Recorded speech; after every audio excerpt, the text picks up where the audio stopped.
Hello guys, in today's video I will be showing you how to fix Pinterest save failed problem. So the answer is easy. Just go to the settings, then scroll down to the apps section, then go to the search and search Pinterest, and then go to the storage, and here you will find this clear cache option. Click on it. Now you can go check it if it worked, and if it didn't you can try to restart your phone or turn the Wi-Fi off and on, or the Bluetooth or the airplane mode. Also you can try to clear data, but be careful. If you clear data, all this application's data will be deleted. This includes all files, the settings, the accounts, the databases, etc.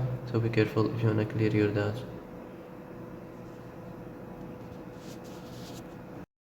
And that's it for today's video. I hope this is the answer you've been looking for. If you like this video, don't forget to like and subscribe, and see you in the next video. Thanks for watching.